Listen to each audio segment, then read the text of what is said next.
संत मत धारा आपकी सेवा में प्रस्तुत।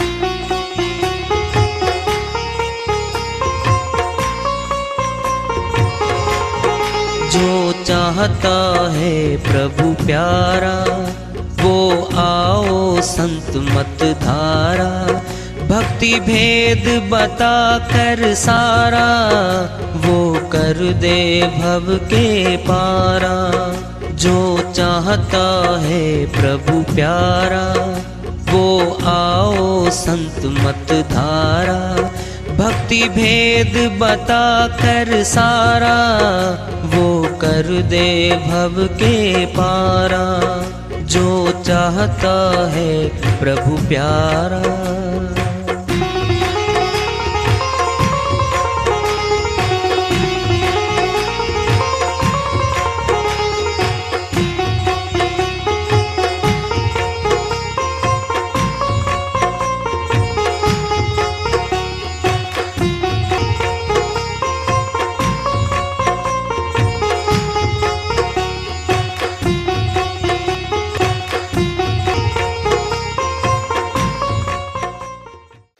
परम पूज्य सदैव स्मरणीय सदगुरु साहिब की जय हो।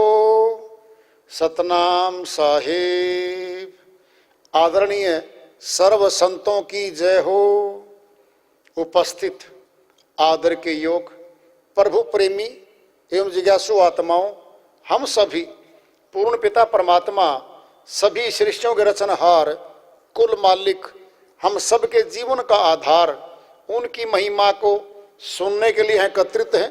मेरी सभी से अर्ज है कि मैं कोई जगत गुरु नहीं, कोई महाराज नहीं, कोई महामंडलेश्वर नहीं। मैं केवल सभी संतों की चरणों की धूल हूँ और आपका भक्ति मार्ग में सहायक हूँ। मैं अपनी सीधी साधी टूटी फूटी भाषा में, संदुकड़ी भाषा में भक्ति भेद के गूढ़ रहस्यों को उजागर करने वाले विचार आपके समक्ष रख रहा हूँ। यदि अच्छे लगे अपनाएं, नहीं तो गैर जरूरी समझकर विसार दें। धन संपत्ति कोई काम नहीं आवे, ये काम नहीं आएगी। छोड़ चलो अब छिन में, छिन में एक पल में कह दिया, एक पल में कह रहे वो आगे रैन अंधेरी भारी। ओहो हो काली रात्रि, अंधेरी रात आती है। कौन सी है वो? मौत वाली है। एक दिन मौत आएगी, अंधेरा भर जाएगा इस शरीर के भीतर, प्रकाश चला जाएगा। आंखें लगी हैं, जड़ी हैं, न देखता न बोलता न सुनता। हम मारेंगे आवाज, एक बार तो सुन लो, वो नहीं सुनता। देखो तो मैं तुम्हारा पुत्र फला आया हूं, मैं तुम्हारी पुत्री आई हूं, वो नहीं देखता ना बोलता ना सुनता। अर्थात देखने वाला, बोलने वाला, सुनने वाला अंदर था, बाहर नहीं था, अंदर था। वो चला गया। कौन? अब शरीर है, पुतला है, ये पड़ा है। सभी कहते हैं जी ले चलो। अब कहां जी? मिट्टी में मिट्टी मिला दो। जिसके चले जाने से शरीर मिट्टी हो जाता है, मिट्टी में मिला दिया जाता है। वो कौन था? जो अपना था, प्रिय था, हमारा घर का था, बहुत प्यार करते थे मुझसे। वो चला गया।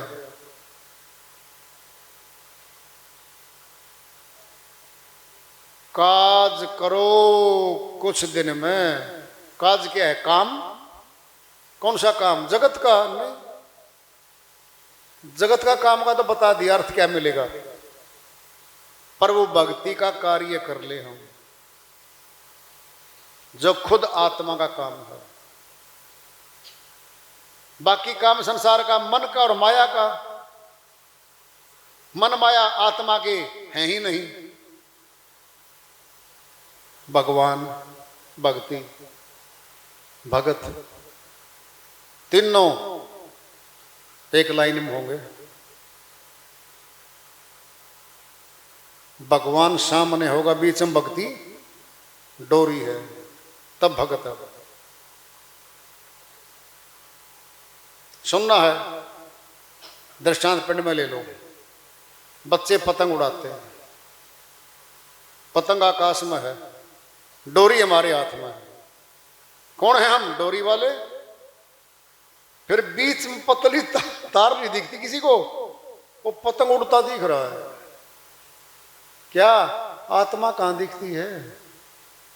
दिखती है नहीं, यह शरीर उड़ रहा है। ये पतंग बना फिरता है बाजारों में, शहरों में, घरों में। सूक्ष्म डोरी तो नहीं दिख रही, श्वासों की डोरी है वो। नाभि स्थान से मस्तक तक तो सीधा ही आना जाना, उसका सीधा आना जाना है। हाथ रखो नाभि पे और मस्तक पे, देख लो प्राण की गति कैसी चल रही है। बोलो क्यों? क्यों? नाभि चक्र है ये, विष्णु लोक है, नाभि चक्र है। श्वास की सीधी गति मस्तक में, कुंभक में जाके है। एक दृष्टांत पिंड में ले लो भाई। एक महानुभाव जी मिले, कहता जी मैंने एक बात सुनी है भगत जी। हाँ जी, भगत तो हम नहीं है, खैर भगतों के तो बहुत ऊंचे घर हैं जिनके नाम अमर हो चुके, आज लोग उनका गुणगान गाते हैं। फिर भी चलो जी, आत्मा कहाँ पे है? मैं महानुभाव जी आप बता दो। कहता जी नाभि में है। आप बताओ भाई, नाभि में है तो फिर मुख्य स्थान नाभि में नहीं है। नाभि में उसकी ऊर्जा आ रही है, स्थान तो मस्तक में उसका। जी कैसे? मृत्यु के समय देख लो, हाथ पैर ठंडे, नाभि गई, हृदय भी गया, कंठ का बोलना भी गया, मस्तक गर्म है। क्या है? मस्तक गर्म है। और जब तक मस्तक गर्म है, सनातन में एक प्रचलन है और फार्मूला है, ये दाह संस्कार नहीं करेंगे उसका। मस्तक में केंद्र है। क्यों? कई बार वापिस प्राण शक्ति नीचे आ जाती है और कंपन शुरू हो जाती है बॉडी में, और जिंदा हो जाते हैं कई बार। चाहे करोड़ों में से एक आध हुआ हो। फिर एक रिवाज बनाया सनातनियों ने। क्या बनाया वो बनाई, वो बोलते क्या, कपाल क्रिया। हमारे आत्मज्ञानी संत, ब्रह्मज्ञानी ब्राह्मण लोग बड़े होशियार थे भाई। पता क्या कहते थे? वो नहीं पता हो। मस्तक गर्म है भाई, श्वास कपाली में चढ़ा है, वापिस आ सकता है। कपाल क्रिया कहा है करने को। वो क्रिया क्या है? इसी में राज छुपा हुआ है। वो करनी होती थी। करोड़ों में तो एक आध जिंदा हो जाता था, सभी जिंदा नहीं होते। फिर रिवाज बनाया गया कि करो भाई, क्या पता हो करोड़ों में से एक आध हमारे घर वाला ही हो, वो आदमी उठ के बैठ जाए भाई मस्तक में हो। नाभि तो मर ली, फिर नाभि में केंद्र बिंदु कैसे हुआ? नहीं हुआ, मस्तक में है। तो महानुभाव जी, नाभि तो मर ली, समाप्त हो चुका। हृदय चक्कर भी गया, कंठ भी गया, केंद्र बिंदु आखिरी मस्तक में है बस। अब मस्तक ठंडा होते ही सनातनी बोल देंगे जानकार, अब गया भाई, मस्तक ठंडा हो गया। फिर आखिरी केंद्र बिंदु तो मस्तक ही तो पाया। अब लोग इसको खोल लो, आज्ञा चक्र खोल लो। जो ब्रह्म ज्ञानी हमारे ब्राह्मण लोग जो पहले आए, ब्रह्म का स्थान मस्तक में हमारे मस्तक में है। सुनना है, विधि है, सुन लो। श्री गीता की, श्री गीता अध्याय 8 श्लोक 12 और 13 में पूरा खुलासा कर रखा है। देखना जरा, पूरा ज्ञान छुपा दिया, बता दिया इसमें। इसको कोई नहीं सुनता, ना कोई पढ़ता, ना कोई विचार करता। सारा सार छुपा रखा इसमें। अध्याय 8 श्लोक 12 13 इकट्ठे दोनों। हे अर्जुन, बाहरी द्वारों को रोककर, आंखें बंद कर, कानी बंद कर, बोलना बंद कर। ये गेट है हमारे बाहरी, बंद कर। और प्राण को धीरे धीरे धीरे धीरे समान करता हुआ मस्तक में स्थापित कर। मस्तक में कह रहे हैं, नाभि में नहीं कह रहे हैं, नहीं कह रहे, मस्तक में कह रहे हैं। नाम है भ्रिकुटी में, त्रिकुटी में, मस्तक में। और क्या कह रहे हैं आगे, परमात्मा संबंधी सभी धारणाओं से युक्त हो जा, कि मैंने परमात्मा को मिलना है। बिल्कुल। ए ऊ में ओम शब्द आ रहा है, लिखा उसमें। एक अक्षर ब्रह्म को व्यवहारिक रूप में एक अक्षर ब्रह्म आ गया। अब कौन आ गया? अब एक। कौन है वो? अक्षर पुरुष, यही अक्षर पुरुष। कौन है वो? ब्रह्म। पुस्तक में क्या लिखा है? अनुवाद में उच्चारण करता हुआ, आखिरी में ब्रह्म का उच्चारण करता हुआ जो शरीर छोड़कर आता है, वो मेरे परम धाम को प्राप्त हो जाता है, मुक्ति धाम को चला जाता है। ये लिखा है। अब सुन लो व्यवहार का अर्थ क्या है। व्यवहारिक रूप में ब्रह्म को देखता हुआ प्राण त्याग देता है, दर्शन करता हुआ छोड़ेगा। देखो लिखा है। कहते ना व्यवहार में आदमी कैसा है, बताओ कैसा है, लेने देने में कैसा है। व्यवहार माने प्रैक्टिकल है।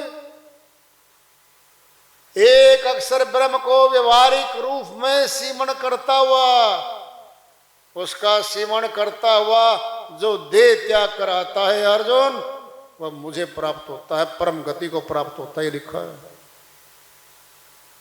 ये लिखा है। क्या कहा था? एक है वो, अक्षर है वो। कौन है वो? ब्रह्म है। अनुसमरण व्यवहार ने एक अक्षर ब्रह्म शब्द लिखा है। ब्रह्म कहां है? मस्तक में। प्राण अवस्थित कहां करेंगे? मस्तक में। कौन है मस्तक में? ब्रह्म ज्योति है। यहां पर, यहां ब्रह्म ज्योति है। मस्तक में ब्रह्म ज्योति है। अभ्यास कहा है, अभ्यास करेगा। 1 मिनट में नहीं आता, 1 महीने में भी नहीं आता है तो कार्य है। सालों लगेंगे अभ्यास में। अरे सालों लगे हैं जगत के टेक्निकल कार्य सीखने के लिए, वकालत का कोर्स सीखने के लिए 3 से 5 साल। बीटेक बच्चे हमारे पढ़ते 5-5 वर्ष, 4-4 वर्ष। MBBS डॉक्टरिया कोर्स 4-4, 5-5 साल पढ़ते हैं। इतने सालों के बाद कोर्स पास होते हैं वो। फ्री भी तो कोर्स है। ये पूरा कोर्स है। एक अक्षर ब्रह्म का सिमरण करता हुआ जो देह त्याग कराता है व्यवहारिक रूप में, सुनना है। दृष्टा दृश्य और दृश्यमान हो रहा है वो ज्ञे ज्ञान ज्ञाता। ज्ञे किसका ज्ञान है? ज्ञे का पॉइंट है कहीं, उसका ज्ञान बीच में है वो। और ज्ञाता कौन है? जो सामने बैठा है। ध्येय ध्यान और ध्याता। ध्येय मैंने टारगेट हमारा, ध्यान बीच में है, डोरी है। ध्याता मैंने जो ध्यान करता है। ये तीनों जोड़ेंगी भाई, भगवान भक्ति भगत, ज्ञे ज्ञान ज्ञाता, ध्येय ध्यान ध्याता। आ तो रखा पहले से, कुछ नया तो है नहीं है, सनातन है, पुरातन है। इसी को जानना है, इसी से मिलना है। सार वस्तु इसी में छुपी हुई है। अनपढ़ भी करता है इसको, शिक्षित भी करता है, कर सकता है। बड़ी बात सुनोगे, सुनो ध्यान से। बाहरी भाषा का ज्ञान, बाहरी भिन्न भिन्न प्रकार की भाषाओं का ज्ञान सीख सकते हैं, लेकिन अशिक्षित बनना पड़ेगा भक्ति के मार्ग में। क्यों? बाहरी शिक्षाएं उस अविनाशी से नहीं मिलवाएंगी, वो सीखी गई है, वो अपराविद्याएं हैं सारी। वो अपराविद्या 10 इंद्रियों से परे है, तो परे इनसे जबान बोल नहीं सकती, फिर कौन सी भाषा बोलेंगे? अब क्या है वो? अशिक्षित और शिक्षित बराबर हो जाएंगे। कैसे? भोजन करेंगे हम, मुखड़ा तो एक है सबका, दांत भी है, जिह्वा भी सबका है। अब ये थोड़ी थोड़ी कहेंगे MA BEd जी और कहीं से खा रहा है, चबा रहा है, वही है गेट। और अनपढ़ भी वहीं से, शिक्षित भी वहीं से, एक कर देगा हमें वो। फिर प्रभु प्राप्ति भी तो एक ही प्रकार से होनी है अनुभूति, भिन्न भिन्न प्रकार से नहीं हुआ करती। हमें भटकाया गया है बाहर। वो लोग दृष्टांत देते हैं, दिल्ली में जाना है, किसी भी गेट से अंदर घुस जाओ, दिल्ली चले जाओगे श्रीमान जी हो। यो सथुल जगत का दृष्टांत है। अविनाशी परमात्मा के लिए नहीं हो प्रयोग होता। ये सुनना है, सुन लो। हमारा शरीर रूपी मंदिर बनाया परमात्मा ने, किसी भी गेट से देख लेंगे? नहीं देख सकते। आंखों के अलावा देखने का गेट नासिका का नहीं है, मुखड़े का नहीं है, कान का भी नहीं है, हाथ का भी नहीं है। जब देखने का सवाल आ रहा है तो आंखें देखेंगी। फिर एक ही तो गेट है। कहीं से भी घुस जाओ जी, कान से घुस जाओ जी, जुबान से घुस जाओ, देखने की शक्ति तो नहीं है इनमें। एक ही शक्ति है, एक ही गेट है वो, उसको मिलने का भी एक है। इको सिमरो नानका जो जल थल रहो समाए, दूजा काहे सिमरिए जो जन्मे ते मरी जाए। अमरलोक के संत गुरु नानक जी महाराज समझाते हुए कहते हैं, एक खुदा एक रब का सिमरण कर लो भाई। जल में, थल में, नभ में उसकी शक्ति समाई हुई है। दूजा काहे सिमरिए जो जन्मे ते मरी जाए। वो क्या जन्म मरण? भाषाओं के, शब्दों के जन्म मरण हो रहे हैं। ये जबान के हैं सारे। लाखों भाषाएं संसार में, होठों से जन्म मरण हो रहा है। सुनना है, होठ से मंत्र बोलेंगे हम, शुरुआत, होठ बंद, मर गया। जो खुद जन्म मरण में बैठा है मुक्ति हमें नहीं दे सकता वो। जो शब्द, जो क्रिया खुद जन्म मरण में बैठी है, वो हमें मुक्ति प्रदान नहीं कर सकती।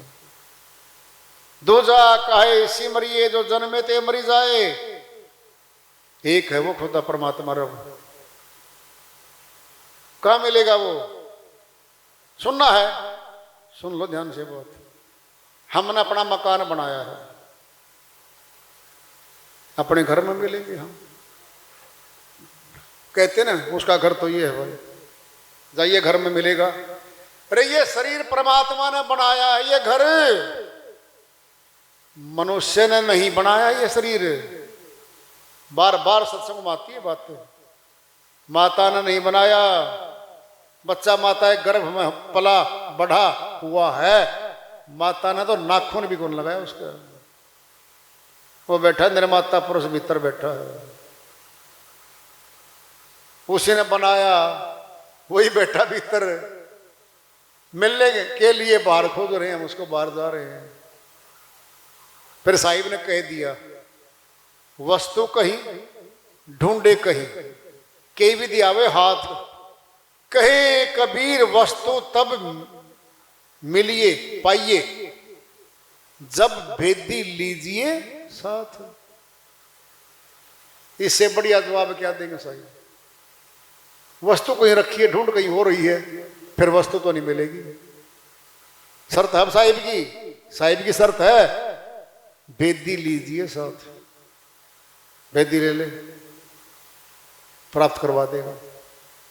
कौन है भेदी? गुरु। शब्द भेदी गुरु है वो मिलवाएगा।